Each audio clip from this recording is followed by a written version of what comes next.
بسم الله الرحمن الرحيم عما يتساءلون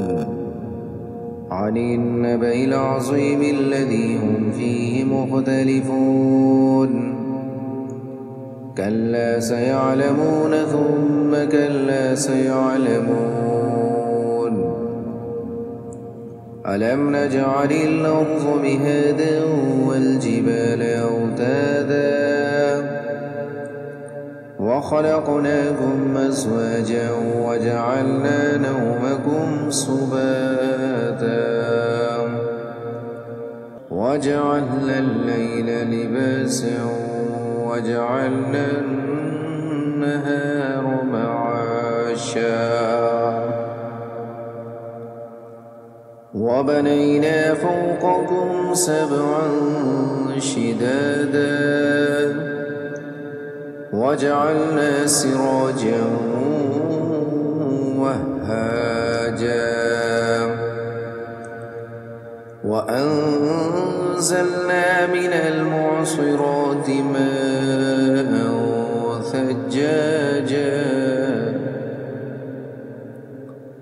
لنخرج به حبا ونباتا وجنات ألفافا إن يوم الفصل كان ميقاتا يوم ينفخ في الصور فتأتون أفواجا وفتحت السماء فكانت أبوابا وسيرت الجبال فكانت سرابا إن جهنم كانت مرصادا للطاغين مآبا لابثين فيها أحقابا لا يذوقون فيها بردا ولا شرابا إلا حميما وغساقا جزاء وفاقا إنهم كانوا لا يرجون حسابا وكذبوا بآياتنا كذابا وكل شيء أحصيناه كتابا فذوقوا فلن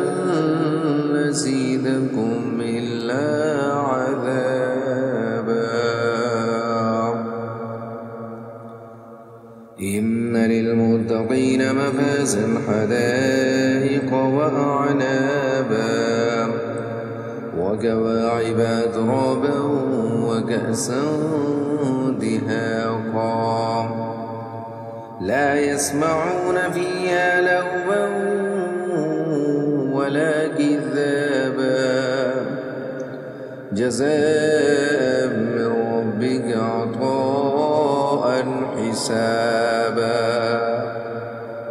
رب السماوات والأرض وما بينهما الرحمن لا يملكون منه خطابا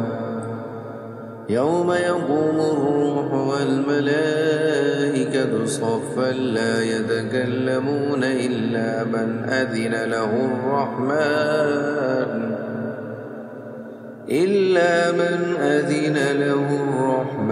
وقال صوابا ذلك اليوم الحق فمن شاء اتخذ إلى ربه مآبا إنا أنذرناكم عذابا قريبا يوم ينظر المرء ما قدمت يداه ويقول الكافر يا ليتني كنت